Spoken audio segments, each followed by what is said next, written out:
तो गाइस आज हम बात करेंगे my life as a loser के चैप्टर नंबर 42 के बारे में। और आज की वीडियो की शुरुआत में हम देखते हैं जीनो की स्प्रिट ने फ्यूचर एंचॉल को ये बात बताई होती है कि फोर्थ इंसिडेंट के स्टार्ट होने के लिए तुम्हें सारी की सारी चीजें पहले जैसी करनी होंगी, यानी कि तुम्हारे जितने भी अभी दोस्त हैं तुम्हें उन सबसे रिश्ते नाते तोड़ने होंगे, उनसे दूर जाना होगा। वैसे भी पास्ट वाली टाइमलाइन में जीनो किम के पास इस वक्त तक कोई भी दोस्त नहीं थे। एंचॉल पहले ये बात सुन के थोड़ा सा हैरान होता है, लेकिन उसके बाद कहता है क्या फोर्थ इंसिडेंट स्टार्ट करने के लिए मुझे सब कुछ पहले जैसा करना होगा? मुझे लगता है मैं ये काम काफी ज्यादा आसानी से कर सकता हूँ। वैसे भी मेरा मेन मकसद मेरी असली बॉडी में वापस जाना है, उससे बढ़ के मेरे लिए और कुछ भी चीज नहीं है। तू मुझे ये बात बता तो बिल्कुल ऐसे सीरियस होके रहा था जैसे पता नहीं कितनी बड़ी बात होगी। मैं तो डर गया था एक पल के लिए, लेकिन तुझे बता दो मुझे इन बातों से कोई भी फर्क नहीं पड़ता अगर मुझे सारे के सारे जितने भी मेरे अभी दोस्त हैं उनको छोड़ना भी पड़े। वैसे भी ये कोई असली दुनिया नहीं है, एक बार मैं अपनी बॉडी में वापस चला जाऊंगा तो मेरे लिए ये दुनिया पूरी तरीके से खत्म हो जाएगी। जीनो कहता है सच में तो कितना पत्थर दिल है और तू खुद को इंसान कहता है। इस वाली टाइमलाइन में जो तूने दोस्त बनाए हैं क्या उनके प्रति तेरे अंदर बिल्कुल भी फीलिंग्स नहीं है? फ्यूचर एंचॉल एक स्माइल के साथ कहता है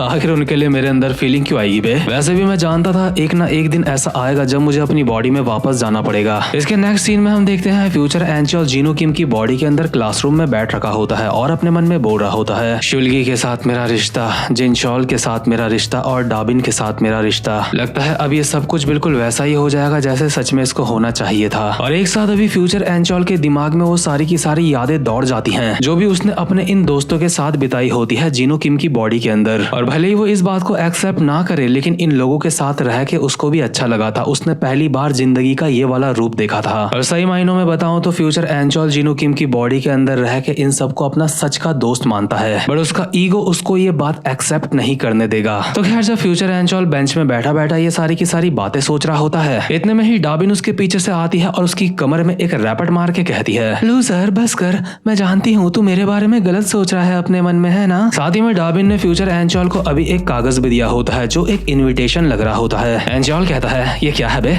इसको वापस ले। डाबिन कहती है मुझे ही जमीन में पड़ा मिला था, चुपचाप से इसको ले ले, मैं तुझे दे रही हूँ। तो इसके बाद डाबिन दोबारा से यहाँ से भाग जाती है और एक जगह पे खड़े होकर हाँफने लगती है शर्माते हुए, क्योंकि फाइनली डाबिन ने जीनो किम को इन्वाइट कर दिया होता है अपनी बर्थडे पार्टी में। जीनो किम यानी कि फ्यूचर एंचॉल इस कागज को पढ़ते हुए खुद से कहता है आखिर ये क्या है बे, एक बर्थडे पार्टी इनविटेशन? इसे देख के ऐसा लगता है कि डाबिन ने इसे अपने हाथों से बनाया है। डाबिन हमेशा ऐसी क्यूट क्यूट चीजें करती रहती है जो कहीं ना कहीं मुझे पसंद आती हैं, लेकिन मुझे समझ नहीं आ रहा है कि डाबिन के बर्थडे को आज ही क्यों होना था। उसके बर्थडे को आज नहीं होना चाहिए था। इसके बाद फ्यूचर एंचॉल वॉशरूम में जाके चौड़े में अपना टैंकर खाली कर रहा होता है और अपने मन में कहता है यहाँ वॉशरूम में आके मुझे वो सारी की सारी बातें याद आ गई जो यहाँ पे हुई थी। जब शुल्गी ने शिमसन को यहाँ बाथरूम में मारा था तो वो देख के मुझे काफी ज्यादा अच्छा लगा था। मैंने कभी सोचा नहीं था कि शुल्गी अपनी फीलिंग्स को अपने अंदर दबा के रखता होगा। सच में यार शुल्गी एक काफी ज्यादा अच्छा इंसान है, ये बात मुझे माननी पड़ेगी। इतने में ही हम देखते हैं शुल्गी मोटा यहाँ वॉशरूम के अंदर ही आ चुका होता है और अचानक से उसे अपनी नोटबुक दिखाते हुए कहता है जीनो कुन,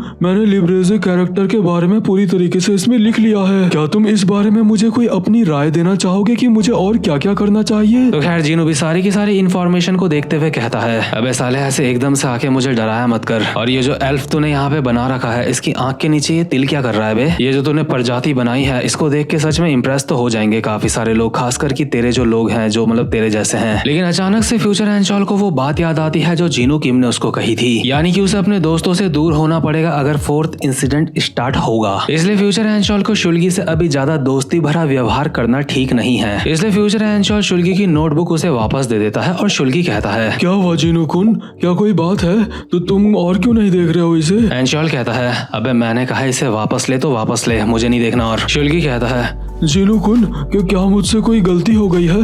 क्या मैंने लिब्रेजे को ठीक से यहाँ पे एक्सप्लेन नहीं कर पाया हूँ मैं? फ्यूचर एंचॉल कहता है अबे मोटे, तुझे क्या ऐसा लगता है कि मैं तेरा दोस्त हूँ? मैं तेरा दोस्त नहीं हूँ, इसलिए ऐसी एक्टिंग करना बंद कर जैसे तू मेरा दोस्त है, समझा? 2-4 बार तुझसे हंस के क्या बात कर ली, तू मेरे सर पे ही चढ़ जाएगा क्या? मैं तेरे साथ बस कभी कभी इसलिए रहता हूँ क्योंकि मुझे तेरे ऊपर बहुत ज्यादा हंसी आती है और मेरा टाइम पास हो जाता है। लेकिन सुअर अब तुझे देख के मेरा दिमाग खराब हो रहा है। जीनो कुन, आखिर तुम अचानक से ऐसे बात क्यों कर रहे हो? क्या तुम ऐसे बात इसलिए कर रहे हो क्योंकि मुझे एनीमे पसंद है और मैं अजीब तरीके की बातें करता हूँ? जीनो कुन, मुझे नहीं पता कि क्या प्रॉब्लम है, लेकिन जो भी प्रॉब्लम है मैं उसको सॉल्व करने की कोशिश करूंगा। प्लीज तुम ठीक से बात करो। अबे मोटे, अपना मुंह बंद कर, समझा? और हाँ, पिंक मैन ने तुझे ये बताने के लिए कहा था मुझे कि तू उसके लिए सिर्फ एक मजाक है, इसलिए आज के बाद से मुझसे कभी बात मत करियो मोटे, मैं तेरा चेहरा भी नहीं देखना चाहता। और फ्यूचर एंशॉल मोटे की बुक को फेंक के यहाँ से चला जाता है। इसके बाद दूसरे सीन में हम देखते हैं जिनशॉल को, जो कि फ्यूचर एंशॉल का यानी कि जीनो किम का ही इंतजार कर रही होती है। और जैसे ही फ्यूचर एंशॉल उसके सामने आता है तो जिनशॉल कहती है, मैं हमेशा इंसाफ करूंगी चाहे वक्त कोई सा भी हो। जीनो, तुम्हें गलत तरीके से चलने के लिए मैं 10 डीमेरिट्स देती हूँ। लेकिन फ्यूचर एंशॉल रुकता नहीं है और वो जिनशॉल के बगल से ही निकल जाता है। बट जिनशॉल फिर भी स्माइल करते हुए कहती है, ओह मुझे माफ करना, लगता है मैं ही गलत साइड में खड़ी थी, इसलिए मैं इस बात को जाने देती हूँ। जीनो क्या हुआ? आखिर तुम मुझे ऐसे इग्नोर क्यों कर रहे हो? मुझे इग्नोर करने के लिए मैं तुम्हें 10 डीमेरिट्स देती हूँ। तुम अब भी मुझे जवाब नहीं दे रहे हो, लेकिन ये मेरा अधिकार है, तुम्हें मुझे जवाब देना ही होगा। तुम मुझे जवाब नहीं दे रहे हो, इसलिए मैं तुम्हें 100 डीमेरिट्स और देती हूँ। अच्छा, तो तुम ऐसे भी मुझे जवाब नहीं दोगे, तो मैं तुम्हें 1 डीमेरिट और देती हूँ, जो तुम्हारे कोर्ट में एक बाल गिरा है उसके लिए। लेकिन फ्यूचर एंशॉल चाहे वो कुछ भी कह ले, वो रुक नहीं रहा होता। इसलिए जिनशॉल थोड़ा सा शांत होके फ्यूचर एंशॉल का कोट हल्का सा पकड़ती है और पीछे से थोड़ा सा सीरियस होके कहती है, हे जीनो, आखिर क्या बात है? क्या तुम मुझसे नाराज हो? मुझे माफ कर दो प्लीज, मैं पुलिस को तुम्हारे लिए झूठ नहीं बोल पाई थी, तुम उसी बात से नाराज हो, है ना? लेकिन फ्यूचर एंशॉल को अब भी वही बात याद आ रही होती है जो जीनो ने उसको कहा था कि उसको सबसे दूर होना होगा। इसलिए फ्यूचर एंशॉल बिना जिनशॉल को कुछ भी कहे यहाँ से सीधा चला जाता है। और ये चीज इन दोनों के लिए ही काफी ज्यादा दिल तोड़ देने वाली बात होगी। हालांकि फ्यूचर एंशॉल तो ये चीज एक्सेप्ट करेगा ही नहीं कि उसको भी बुरा लग रहा है, क्योंकि वो तो हमेशा अपने आप को एक अल्फा मर्द समझता था। लेकिन जब जिंदगी किसी की वाट लगाती है तो जिंदगी ये नहीं देखती कि सामने अल्फा मर्द है या फिर कोई सा भी हो, मतलब कैसा भी इंसान हो। तो खैर, इसके बाद फ्यूचर एंशॉल जैसे ही स्कूल से घर जा रहा होता है तो वो देखता है उसके सामने खड़ी होती है डाबिन। और डाबिन यहाँ पे फ्यूचर एंशॉल का ही इंतजार कर रही होती है। इसलिए फ्यूचर एंशॉल डाबिन को कहता है, तुझे क्या चाहिए डाबिन?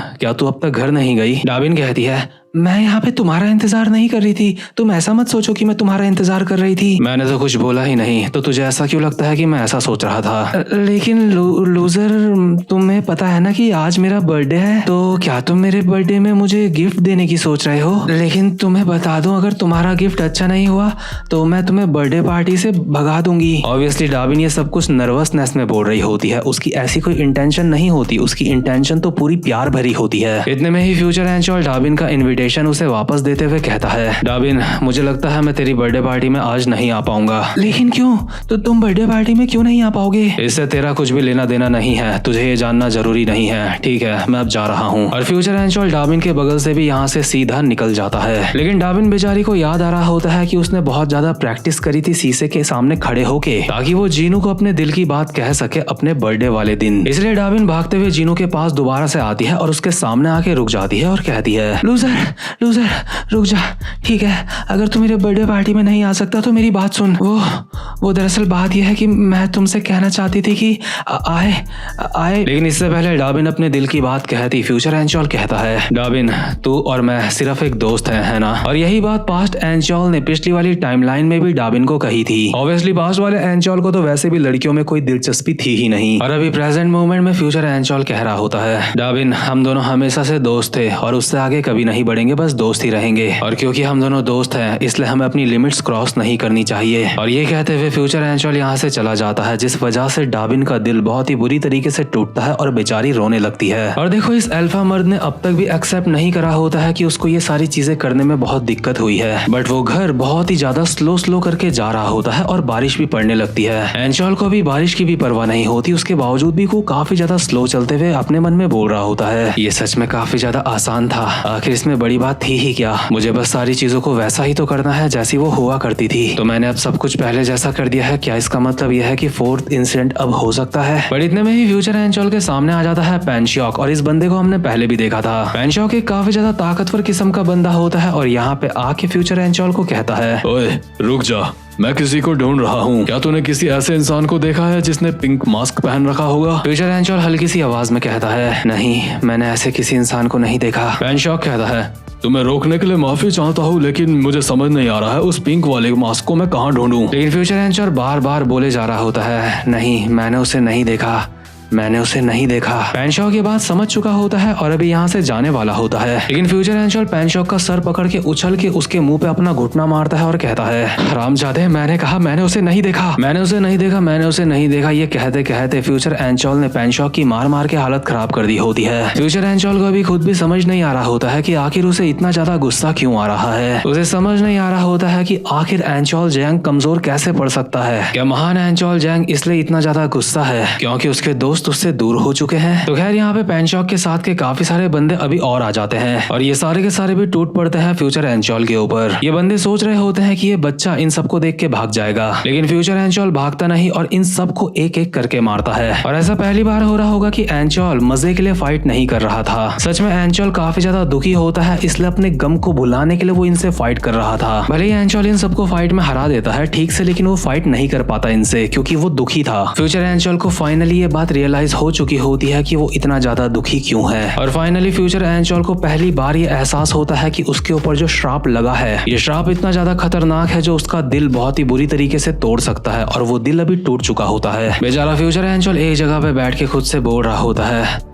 आखिर उसका बर्थडे आज ही क्यों होना था। मैं एक ऐसा इंसान हूँ जिसने अपने से कमजोर लोगों को बहुत ही परेशान किया है। मैं सोच रहा था मैं अपनी जिंदगी का हीरो हूँ, लेकिन मैं बस वो इंसान हूँ जिसे अभी अपने गुनाहों की सजा मिल रही है। इसलिए अगर मेरे साथ सब कुछ अच्छा होगा तो इस बात का कोई भी सेंस नहीं बनेगा। जीनू की स्पिरिट भी ये सब कुछ देख रही होती है और फ्यूचर एंशॉल उसको कहता है, जीनू तूने वो देखा ना, मैंने सब कुछ पहले जैसा कर दिया है, तो अब मुझे बता आखिर फोर्थ इंसिडेंट में क्या हुआ था। और इसी के साथ ये वाला चैप्टर यहीं पे खत्म होता है और अगले चैप्टर में शायद हमें बताया जाएगा फोर्थ इंसिडेंट के बारे में। और उम्मीद करता हूँ कि आपको ये वाले चैप्टर की एक्सप्लेनेशन भी अच्छी लगी हो और ये चैप्टर आपको ये बात भी बता सका हो कि हर इंसान का वक्त हमेशा अच्छा नहीं चलता, इसलिए जब वक्त अच्छा चल रहा हो तो बुरे वक्त का सामना करने के लिए उस समय ही अपने आप को स्ट्रांग बना लो। तो ठीक है गाइस, अब मैं मिलता हूँ आपसे अपनी नेक्स्ट वीडियो में, तब तक के लिए गुड बाय।